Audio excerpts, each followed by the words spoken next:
السلام علیکم ورحمت الله. قدرمنو دوستانو، په دې هیله یم چې ټول به روغ جوړ او د صحت جامې به مو په تن وي. نن مې تاسو له راوړي دي الو بینګن. دغسې ښایسته مزیدار الو بینګن به تاسو څنګه پخوئ؟ ډېر ښایسته او خوندور دي. ډېره اسانه او سمپل طریقې ده.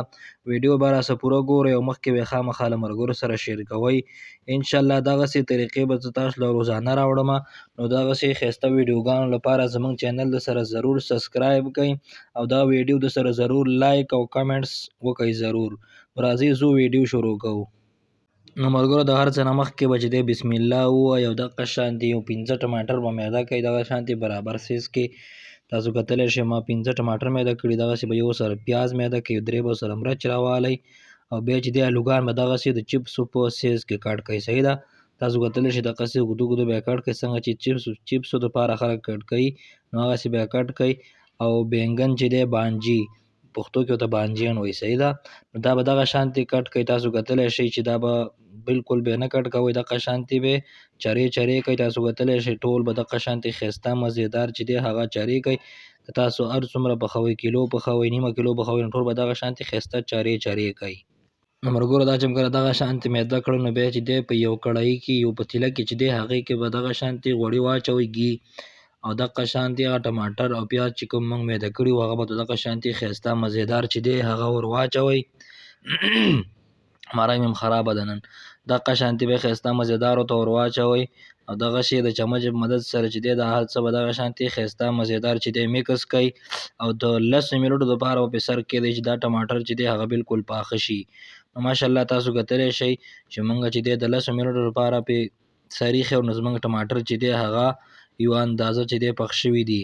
نو دا به دغه شانتې ښایسته مزېدار چې دی دغسې د چمچ په مدد سره چې دی هغه وټکوئ چې دا بالکل ښایسته مزېدار چې دی هغه میده شي او د یو ښایسته مزېداره تړکه چې دی هغه برابره شي. دا به دغسې د چمچ په مدد سره چې دی ښایسته مزېدار چې دی هغه وټکوئ. بالکل به یې داسې میده کړئ چې بالکل ټماټر پکې بالکل ښکاري. نو ماشاءالله تاسو کتلی شئ زموږ ټماټر چې دی هغه بالکل میده شولو، بالکل پته یې نه چلیږي چې دا ټماټر دي.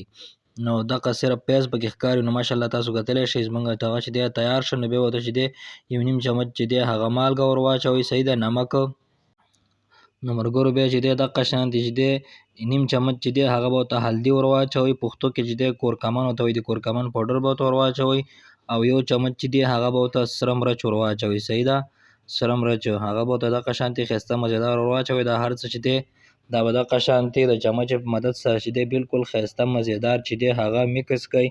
دغسې چې دا هر څه چې موږ ورته کوم مرچ او مساله ور واچوله چې دا بالکل ښایسته مزېدار چې دی هغه میکس شي. ګیس به پسې نارمل کړئ. صحیح ده؟ تیز ګیس به پسې هېڅکله نه پرېږدئ، ځکه چې بیا دا ټماټر چې دی دغه کړایي پورې نښلي. دغه شانتې چې دی بیا به ورته هغه الوګان ور واچوئ کوم چې موږ میده کړي وو. دا به دغه شانتې ښایسته مزېدار چې دی دغسې د چمچ په مدد سره چې دی په دغه مساله کې ښایسته مزېدار چې دی هغه میکس کړئ. تاسو کتلی شئ موږ چې دی بالکل ښایسته مزېدار چې دی هغه میکس کړل.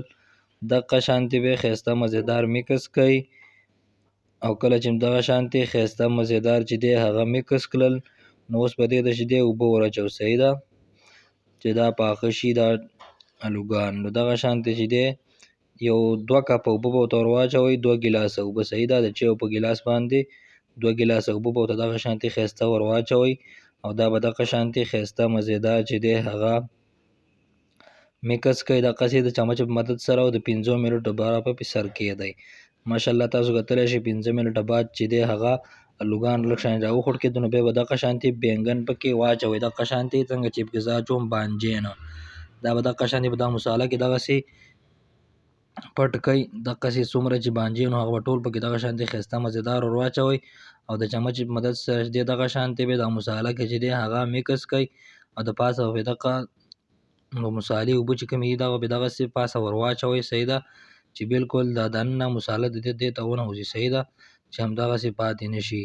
نو دغه طریقې ده، ډېر اسانه او سمپل طریقې ده. انشاءالله ډېر ذایقه دار او ډېر مزېدار بینګن چې دی هغه تیارېږي بانجین.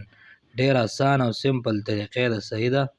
دغسې به یې ښایسته میکس کړئ او د 10 منټو دپاره به پرې سر کېږدئ. ملګرو ماشاءالله تاسو کتلی شئ موږ چې دی 10 منټه بعد یې سر لرې کړ نو زمونږ بانجان چې دی هغه یو څه ناڅه چې دی پخ شوي دي، نو دا به دغه شان د ټول چې دی په څاټۍ به کې په دې بل مخ به یې واچوي. صحیح ده چې دواړه مخونه چې دی هغه پاخه شي.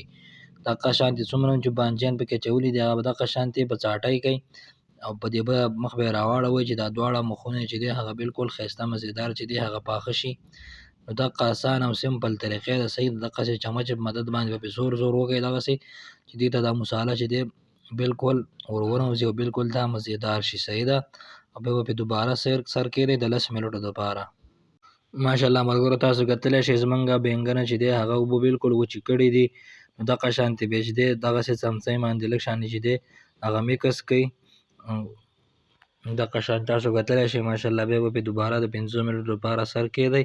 نو ماشاءالله تاسو کتلی شئ زمونږ بینګن چې دی هغه بالکل ښایسته مزېدار چې دی هغه تیار شوي دي. تاسو کتلی شئ ماشاءالله بالکل ښایسته مزېدار چې دی هغه پخ شوي دي. نو دغه شانتې ښایسته مزېدار تاسو هم ځان له پاخه کړئ او دغسې ښکلو مزېدارو ویډیوګانو دپاره زمونږ چینل چې دی هغه ضرور د سره سبسکرایب کړئ. ډېره مننه. ښاد او اباد اوسئ. د بلې ویډیو پر هیلو الله په امان.